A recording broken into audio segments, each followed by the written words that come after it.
tous les amis, et bienvenue sur la chaîne de Fouine. Les amis, aujourd'hui on va parler du combat, du futur combat, 17 mai, de Tony Yoka, le dernier combat avec Canal+. Et il va affronter, les gars, je suis obligé de prendre mon téléphone parce que chaque fois j'oublie son nom, les gars, Arslan Yaliev.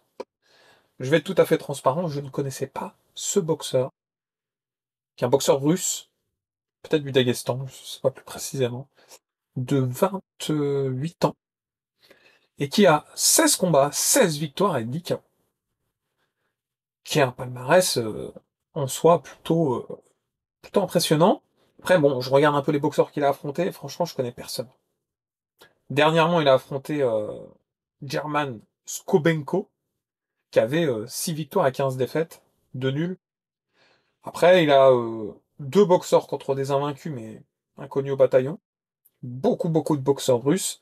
Il doit beaucoup combattre en Russie, j'imagine. Je ne connais pas ce boxeur. Par contre, et ça, c'est pas négligeable, il est mieux classé que Tony Yoka à l'échelle mondiale. Il a plus de 15 places d'avance sur lui, je crois qu'il est 36e mondial. Donc en soi, pour un combat de retour en France, c'est Adidas Arena, je crois, si je dis pas de bêtises, dernier combat avec Canal+, il y a, suspense, il y a risque, il y a le boxeur est mieux classé que lui. Donc il n'a pas pris comme les gens disent, un vigile de supermarché, etc. Il a pris un boxeur qui a vaincu. Euh, alors, beaucoup de choses à dire à ce sujet. Déjà, quoi qu'on dise, c'est quand même pour le retour sur le territoire français après ces 3 défaites successives, hein, puisque en France, il reste sur 3 défaites successives, Bacolé, euh, dans la foulée. En fait, malheureusement, Takam étant encore Yoka derrière, et Riyad Meri. Je pense, et je l'ai déjà dit à plusieurs reprises, que la seule vraie défaite de Yoka, c'est contre Bacolé, puisque derrière, après, il était perturbé.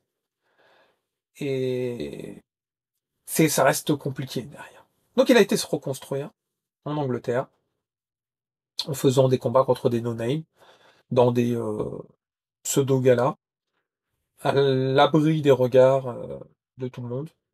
Et c'était une chose qu'il avait besoin, c'était nécessaire, chose faite, on la respecte. Et pour ce retour en France, il affronte un vrai boxeur. Et pour moi, ça, déjà, rien que pour ça, chapeau.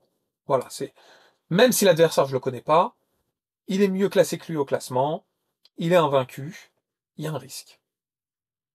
Bon, faudrait que je regarde des vidéos de son adversaire, j'ai pas encore regardé des vidéos des combats de son adversaire. Maintenant, Yoka, il a jamais été, euh, on va dire,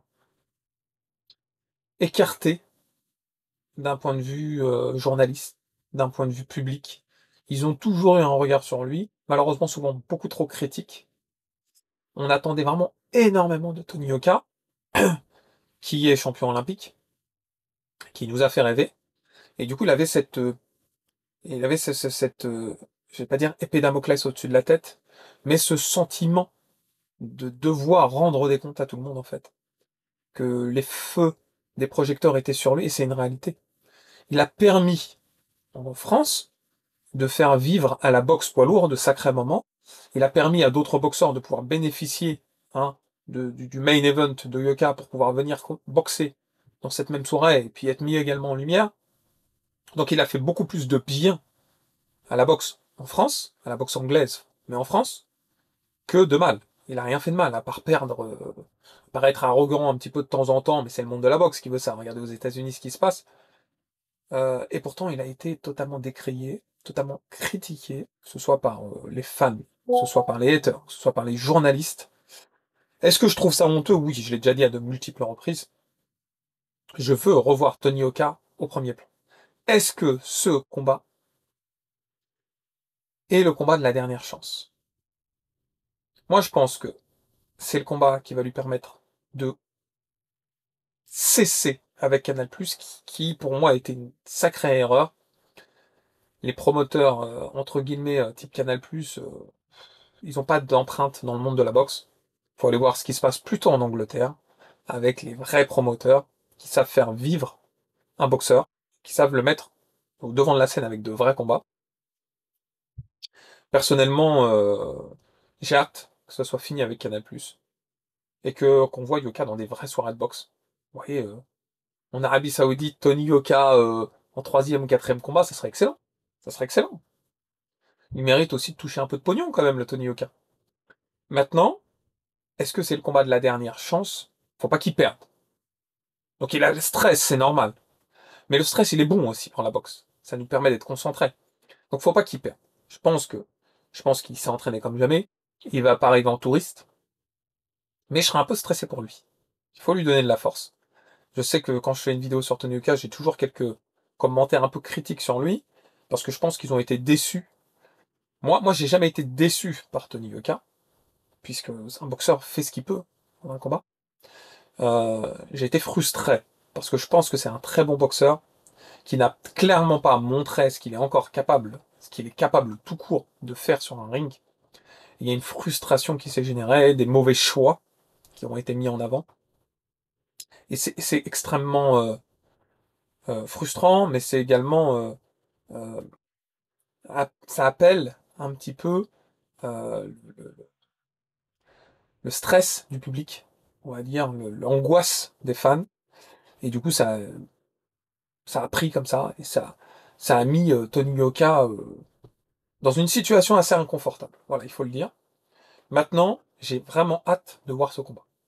Je vous le dis, je vais suivre la soirée, je vais suivre la pesée, je vais regarder un peu comment son adversaire combat. Et j'ai hâte que Tony Yoka puisse montrer de quoi il est capable. Il s'est entraîné pour, il a pris du poids, de la masse, en conséquence. Donc maintenant, il n'y a plus qu'à attendre ce combat. Espérer qu'il sorte vainqueur de ce combat, qu'il mette fin avec son contrat avec Canal+. A priori, le contrat arrive à la fin après ce combat-là. Et qui puisse maintenant être vraiment encadré, chouchouté par les promoteurs anglais, être mis en avant dans des belles cartes, de beaux matchs.